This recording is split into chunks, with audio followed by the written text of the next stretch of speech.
Hello everyone, welcome back to my channel. अगर आप इस चैनल पे नए हैं तो आपको मैं इस वीडियो में जो बताना चाहता हूँ वो बहुत ही इम्पोर्टेंट है।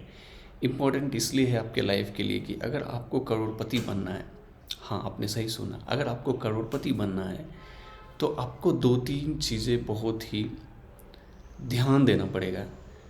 ध्यान देने का मतलब ये है कि जब आप कितना भी पैसा कमाते हैं, आप चाहे 10,000 कमा रहे हैं, आप चाहे 20,000 कमा रहे हैं या आप 50,000 कमा रहे हैं, उससे आप करोड़पति नहीं बन सकते। करोड़पति बनने के लिए क्या होता है कि आपको बेसिक जो चीज़ें हैं,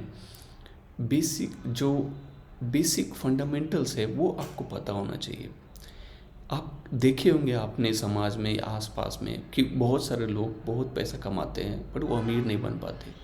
और आप देखे होंगे बहुत सारा आदमी जो बहुत कम पैसा कमाता है और अमीर बन जाता है। लास्ट में अगर आप देखेंगे बहुत सारा प्रॉपर्टी और एसेट्स बना लेता है। वो कैसे बना लेता है, तो इसको समझना है। इस वीडियो में आपको यही बताना चाहता हूँ कि आप चाहे 10,000 कमा रहे हैं या आप 1 लाख कमा रहे हैं या 10 लाख कमा रहे हैं, इससे कोई फ़र्क नहीं पड़ता है कि आप कितना कमा रहे हैं, आप कितना बचा रहे हैं और आप क्या कर रहे हैं उस पैसे का। पैसे को कैसे अपने लाइफ में यूज़ करना है वो आपको मैं इस वीडियो में बताना चाहता हूँ। सबसे पहला इम्पोर्टेंट थिंग ये है कि आप जहाँ भी हैं, जो भी काम कर रहे हैं, जितना भी पैसा कमा रहे हैं, उससे आप हमेशा पैसे बढ़ाने के लिए आप कोशिश करते रहिए। हर साल कोशिश करते रहिए।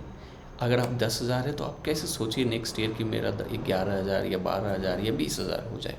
अगर आप जिस भी पोजीशन पे हैं, जहाँ भी हैं, आप अपना हमेशा पैसा बढ़ाने का सोचिए, जिससे क्या होगा कि आप लास्ट में पैसा ज़्यादा सेव कर पाएंगे। दूसरा दूसरा क्या है, दूसरा ऑप्शन ये है कि सबसे पहले अपना फैमिली का, अपने लिए हेल्थ इंश्योरेंस लीजिए।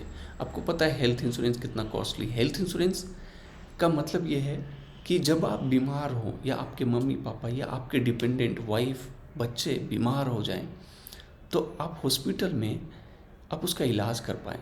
आपको पता है सरकारी हॉस्पिटल के लिए कितना बुरा हाल है, तो आप किसी प्राइवेट हॉस्पिटल में तो कम से कम मिनिमम, अगर आप किसी भी सिटी में रहते हो, 5 लाख का हेल्थ इंश्योरेंस जरूरी है। अब बहुत सारा वेबसाइट्स है जैसे पॉलिसी बाजार या कोई भी कंपनी का हेल्थ इंश्योरेंस आप लीजिए। बट हेल्थ इंश्योरेंस में आप ये देखिए कि कौन कौन सा बीमारी कवर हो रहा है। आप ये मत सोचिए कि मैं ये इतना साल का पैसा दे रहा हूँ और ये पैसा मेरे को वापस रिफंड में मिले। वो ऐसा हेल्थ इंश्योरेंस आपको नहीं लेना है। आपको सिर्फ हेल्थ इंश्योरेंस लेना है मिनिमम 5 लाख का, जिसका प्रीमियम बहुत ही कम होगा अगर आप जल्दी लेते हैं तो 20-25 साल की उम्र में। मिनिमम में 25 साल रखते हैं उम्र, क्योंकि 25 साल से कोई भी आदमी कमाना स्टार्ट करता है। दूसरा है टर्म इंश्योरेंस। टर्म इंश्योरेंस क्यों जरूरी है? टर्म इंश्योरेंस इसलिए जरूरी है, और ये हेल्थ इंश्योरेंस नहीं है। टर्म इंश्योरेंस मतलब अगर आपकी डेथ हो जाती है, खुदा न खास्ते, कोशिश करते हैं कि नहीं हो, लेकिन कोई नहीं जानता आज के डेट में, अगर आपके किसी कारण से मौत हो जाता है तो आपका फैमिली को कम से कम 1 करोड़ या 2 करोड़, जितना का भी आपको लगता है कि ले लेना चाहिए, जिससे आपका फैमिली चलो। अगर आपको समझ में नहीं आ रहा है कि कितना का टर्म इंश्योरेंस लेना है, तो आपको क्या करना है, आपकी जितना भी खर्च है महीने का, कम से कम उससे 30 गुना तो एटलीस्ट ले ही लीजिए। जैसे आपको 1 साल में मान लीजिए कि आपको 10,000 रुपये पर महीने, तो 1 लाख रुपये का खर्च है साल का, राइट। तो साल में अगर आप 1 लाख रुपये खर्च करते हैं तो उससे 30-40 गुना तो कम से कम टर्म इंश्योरेंस ले ही लीजिए। तो ये दूसरा है। थर्ड है, आप इन्वेस्टमेंट कीजिए। ये 2 चीज़ें इम्पॉर्टेंट है। इन दोनों में अगर आप कोई भी मिस हो जाता है, जैसे हेल्थ इंश्योरेंस, अगर आप बीमार पड़ जाते हैं तो आप जितना भी पैसा सेव करेंगे, हॉस्पिटल आपका तुरंत पैसा ले लेगा और आपको देना पड़ेगा। You have no other options. Term insurance, अगर आपकी डेथ हो जाती है तो आपको फैमिली को सर्वाइव करने के लिए कुछ भी नहीं होगा। तो ये दोनों चीज़ सबसे इम्पॉर्टेंट जरूरी है। तीसरा क्या है? तीसरा है इमरजेंसी फ़ंड। इमरजेंसी फ़ंड क्यों? कल आपका नौकरी छूट गया, कल कुछ हो गया, कल कंपनी आपको निकाल दिया, या आप नहीं नौकरी करने कर कर पा रहे हैं, तो आप क्या करेंगे? तो उस कभी भी रात को, दिन को इमरजेंसी फ़ंड की ज़रूरत होती है। तो इमरजेंसी फ़ंड का होना इसलिए ज़रूरी है क्योंकि जब आपके जॉब लॉस हो गया या जॉब छूट गई किसी कारण से, किसी वजह से, तो आप 6 महीने साल भर सर्वाइव कर सकते और फिर दूसरा जॉब ढूंढ सकते। तो ये 3 चीज़ें is the most important in your life before investing any money in anywhere like FD, mutual fund, stocks, जहाँ भी आप, बट ये 3 चीज़ें आपके लाइफ में ज़रूरत है। फोर्थ जो आता है वो है इन्वेस्टमेंट।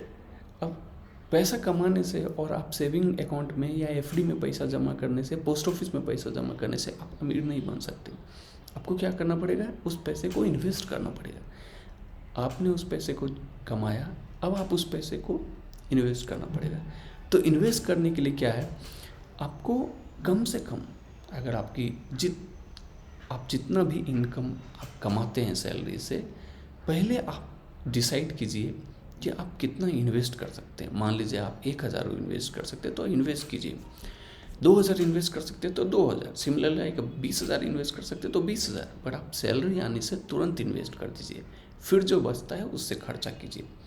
कई लोग उल्टा करते हैं, पहले सैलरी आया फिर खर्च करेगा, फिर जो बचता है उसको सेविंग अकाउंट में डाल देता है। सेविंग अकाउंट में डालने से आपको क्या मिलेगा, 2 से 3%, FD में डालेंगे 6%, इन्फ्लेशन है 10%।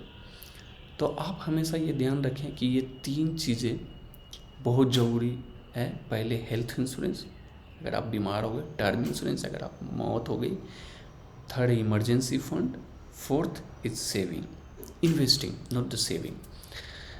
सो ये 4 चीज़ें अपने लाइफ में अप्लाई कीजिए। आप 100 रुपये से, 50 रुपये से, 100 रुपये से, 500 से, 1000 रुपये से स्टार्ट कीजिए। जिस भी एज पे हैं स्टार्ट कीजिए। स्टार्ट करेंगे, नेक्स्ट वीडियो में आपको बताऊंगा कि कैसे आप स्टार्ट कर सकते हैं, कहाँ पे पैसा लगा सकते हैं, so that you will also become a rich and become a crorepati in the long term, right. I hope मैंने कुछ इन्फॉर्मेशन बताए हैं and you will become a crorepati if you follow this rule. If not then you will keep struggling और आपको life में ऐसे ही जीना पड़ेगा। Till then thank you, have a good day. Rajesh signing of.